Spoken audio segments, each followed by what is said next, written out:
Bismillahir Rahmanir Rahim.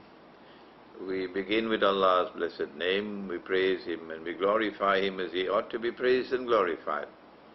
And we pray for peace and for blessings on all His noble messengers, and in particular on the last of them all, the blessed Prophet Muhammad sallallahu ta'ala alayhi wa sallam. As we greet you with Assalamu alaikum wa rahmatullahi wa barakatuhu from my sitting room here in Kuala Lumpur in Malaysia, to you, my Muslim brothers and sisters in Bosnia, in particular, this is a message to the Muslim community of Bosnia, but it also has implications for Kosovo, for Albania, for Macedonia, for that entire region, the Balkans.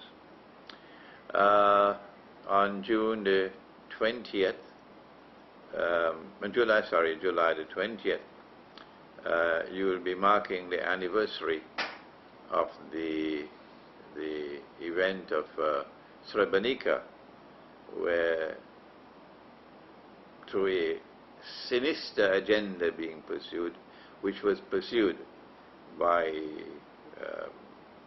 the Western world, by NATO, a sinister agenda, the city of Srebrenica was abandoned, and the Serbian army launched an attack and took it over, and then Muslims who had gone to Srebrenica as a safe haven, a UN, United Nations mandated safe haven, and United Nations over there was NATO. These Muslims who had gone there as refugees were then caught by this Serbian army, and over a period of 3 days, I believe, the women and children were separated from the men, and the men were slaughtered.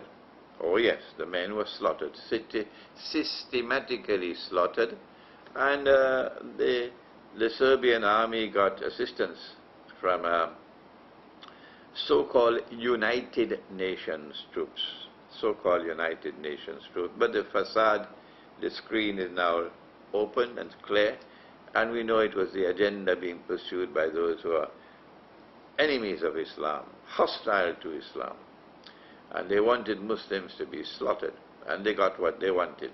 And now they have brought a resolution to the Security Council. The same people who allowed it to happen are the same ones who have now gone to the Security Council of the United Nations for a resolution, British resolution, on what they call the genocide of Srebrenica, where some 7,000 to 8,000 Muslim men and boys were slaughtered.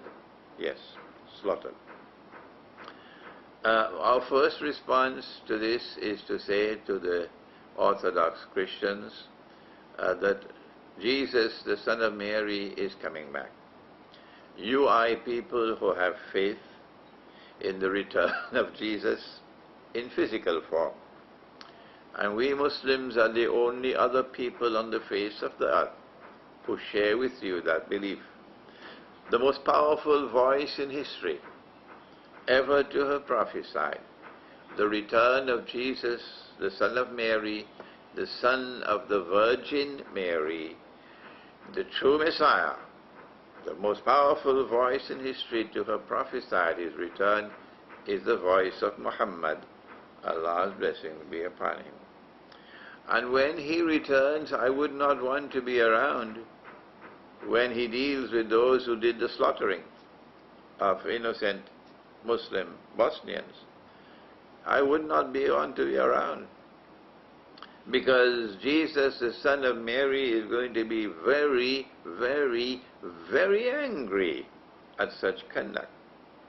And it is my opinion, and I want to share this opinion with the Muslims of Bosnia, that I believe that most of the Orthodox Christians of Bosnia, of Serbia, and of that region would also be of the same view, that they would condemn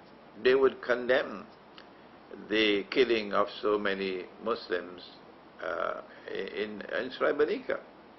They would certainly not approve of it and applaud it and be part and parcel of a systematic agenda, like that of Pharaoh, who in dealing with the Israelites, who he felt that maybe they would threaten his throne, what he did was to embark upon a policy of genocide. Yes, this is the state, this is the government, Egyptian government, of killing all the Israelite baby boys, separating them from the baby girls.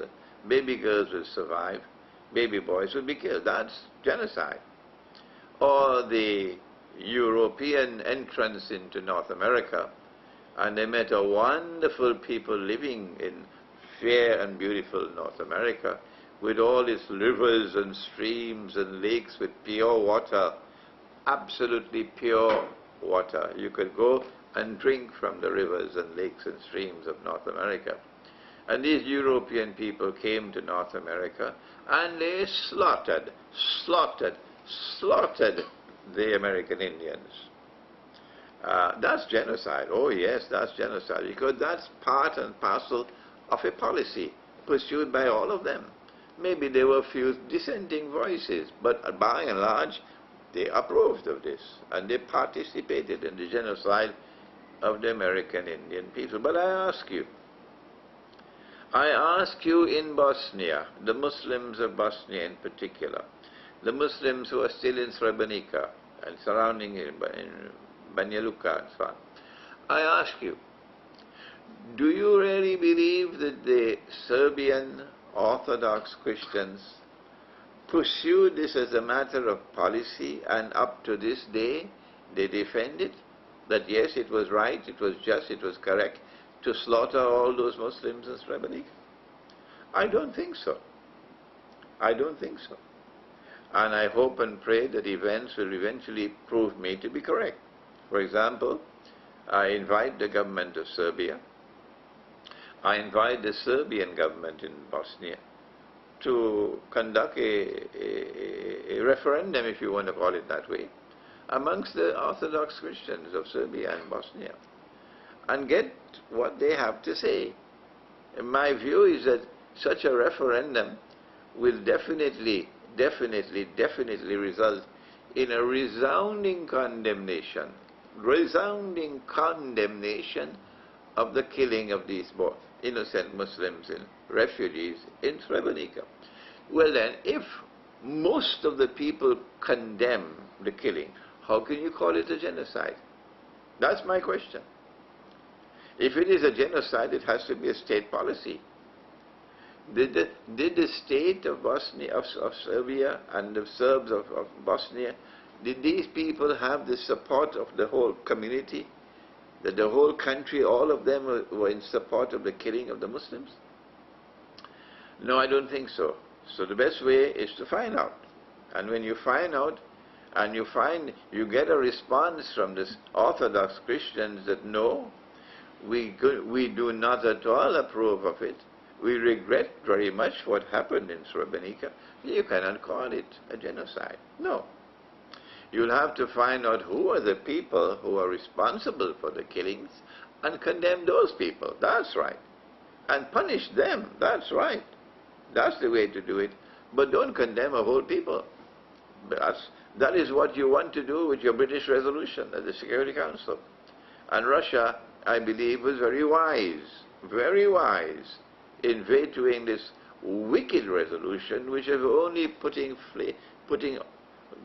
gasoline in the fire to keep the flames burning, whereas we want to pursue a different agenda. This is Akhirul Zaman, and Muslims of Bosnia should know that in Akhirul Zaman, our Prophet ﷺ has prophesied that there will be an alliance between Muslims and Christians, and Rome, and Orthodox Christian is Rome. And the Quran has spoken, and you should not get your guidance from a shopping mall. I hope the Muslims of Bosnia are listening to me. You do not get your guidance from a shopping mall. You must get your guidance from the Quran. And if there are those who want to disregard the Quran, then separate yourself from them. You're not a part of them and they're not a part of you.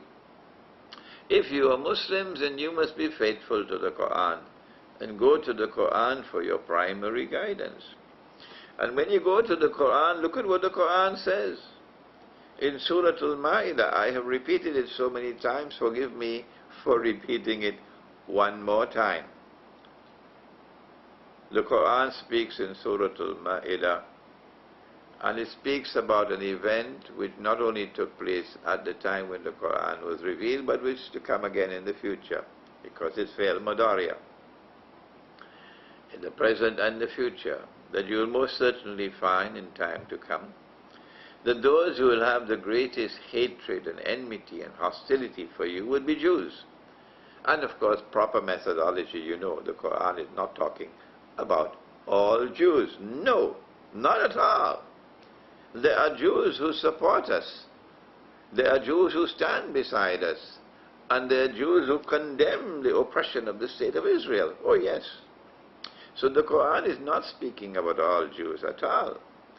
It says you will find in time to come, most certainly find in time to come, that those who will have the greatest hatred, the greatest enmity, the greatest hostility for you Muslims would be Jews. And also another people who would have the trademark of shirk or blasphemy with them. لَتَجِدَنَّ أَشَدَّ النَّاسِ عَدَاوَةً لِلَّذِينَ آمَنُوا الْيَهُودِ وَالَّذِينَ أَشْرَكُوا. And this second group of people is obviously, the Quran is talking about modern Western civilization and those who are hijacking modern Western civilization and taking it in the direction of shirk. If Allah has made something haram and you make it halal, that is shirk, isn't it? Well, modern Western civilization is now legalizing the marriage of a man with another man. Yes, that's what they're doing.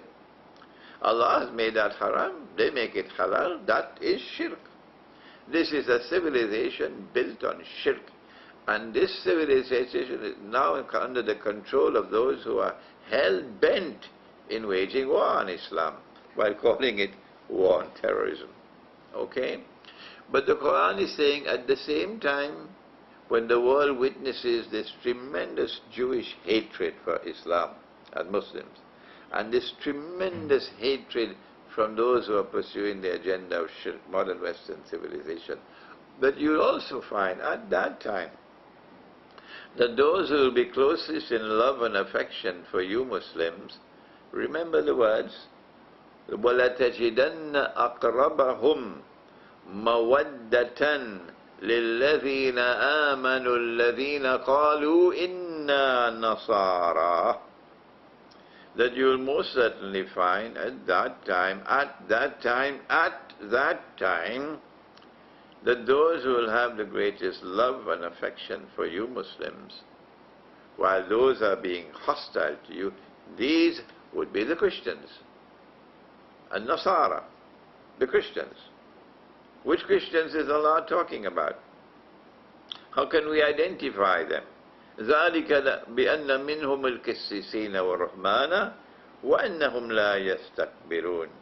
They will have the way you will recognize these Christians who will be closest in love and affection for you Muslims would be this way, that they will have amongst them priesthood and Ruhbaniyah, the institution of monasticism, the monastery. And they would not be an arrogant people. No. They would not therefore have the agenda, this arrogant agenda that Europe has, Western Europe has, that the European Union has, this arrogant agenda that modern Western civilization has, those who control it, of transforming the rest of the world into carbon copies of themselves. That's arrogance. But these are not Christians like that. Who are they? My answer is that Allah is talking about Orthodox Christianity in particular. While there will also be some Christians in the Western world who will also show love and affection for us Muslims. Yes. But as a group, it is Orthodox Christianity that the Quran is talking about. And I hope and pray that in time to come, my views are going to be validated when I speak about Orthodox Christianity. That both Muslims and Orthodox Christians are being targeted. Both of us are being targeted by the same enemy, by NATO. They want to wage war on Russia. Unless you were sleeping, you would know that they want to wage war on Russia. Oh yes. So they're waging war on Islam, and they're waging war on Orthodox Christianity as well. That's why Greece has been targeted. Oh yes, because Greece is Orthodox Christian, and Greece is close to Constantinople, therefore to the Bosphorus. That's why Greece has been targeted so viciously. So this is my view, that Allah is speaking about Orthodox Christians. And it is time for Muslims in the Balkans to return to the Quran, to understand, well, why is there so much hatred and bitterness and enmity between Muslims and Orthodox Christians in that part of the world? Did it happen by accident that you have this horrible situation that you're now facing? With almost eternal hatred and enmity, and terrible events like the slaughter of the Muslims of Srebrenica, 7,000-8,000 men and boys being slaughtered by a Christian people. Did this situation emerge by accident? No. No. I invite you to ponder over my eschatology. My eschatology tells me that this did not happen by accident, that the Ottoman so-called Islamic Empire was created by Dajjal. It may have had certain things in it which were authentically Islamic, like Saudi Arabia. Oh yes, Saudi Arabia has some things which are authentically Islamic, of course. But Saudi Arabia is the greatest disgrace to the world of Islam today.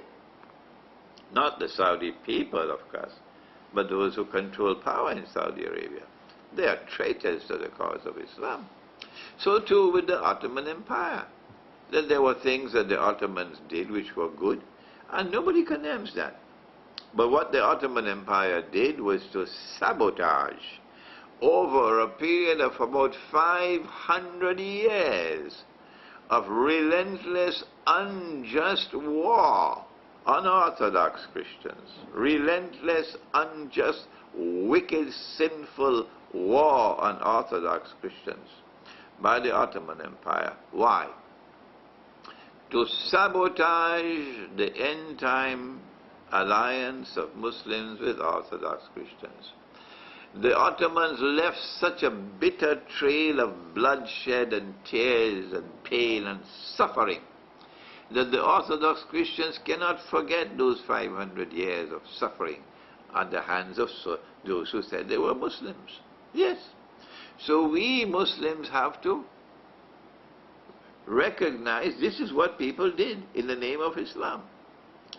If Muslims in Bosnia recognize that this was the work of Dajjal, that this was wrong, this was unjust, this was false, this was not jihad, this was bogus jihad, and that there'd be a lot of punishment for it, then what the Muslims of Bosnia should do, I don't know whether they're doing it as yet, is to condemn, publicly condemn the conduct of the Ottoman Empire in its unjust wars and oppression of the Orthodox Christians of that part of the world. Publicly condemn it. Offer an apology to the Orthodox Christians. Show your sympathy for them in their suffering. That this is not Islam that was responsible for it. And in the name of authentic Islam, we condemn what the Ottoman Empire did. I am doing that, and as a consequence of having done that for the last few years, I'm getting such a wonderful response from the Orthodox Christians in that part of the world, who appreciate that I'm speaking the truth, the absolute truth. It's coming from me. I have just received an invitation from the University of Belgrade, the Faculty of Law. They want me to come and lecture on a topic of my choice, to try to further the building of a bridge between Orthodox Christianity and Islam. Look at how these people are responding. This is the beginning of that friendship that the Quran has spoken about in Surah Al-Ma'idah. So the Muslims of Bosnia have to decide. Are you going to remain a spectator, left behind by history, as the Quran takes us to a new world in which Christians and Muslims are going to become friends and allies? I'm not talking about Western Christianity, I'm talking about Orthodox Christianity. Or are you going to walk with the Quran, to join and be a part and parcel of this fabulous event that is coming now to startle the world? An alliance between Muslims and Orthodox Christians, in which the Orthodox Christians are going to become our dearest friends and allies, closest in love and affection for us Muslims. If I am wrong, then tell me, who are the Christians? Where is the evidence that there are other Christians who are drawing closer to Islam today to become our dearest friends and allies? I say this to you because Russia has just vetoed the Security Council resolution on Srebrenica, and I applaud Russia. Why do I do that? Because the purpose of that resolution was to fan the flames of hatred even more. The Russians were absolutely correct that this is not going to be helpful, this is going to make the situation worse. I want to suggest to you, as your brother, that the Serbs be allowed to offer a referendum amongst them, so that the people, the Orthodox Christians, may have a chance to say, we condemn the killing, the slaughter of the innocent Muslim refugees. We condemn it in Srebrenica. We do not approve of it. We condemn it. And we offer our sympathies to you, the survivors, the family members. Yes, if it's possible for reparations to be made, we are prepared to make reparations for it, because we want to be your friends.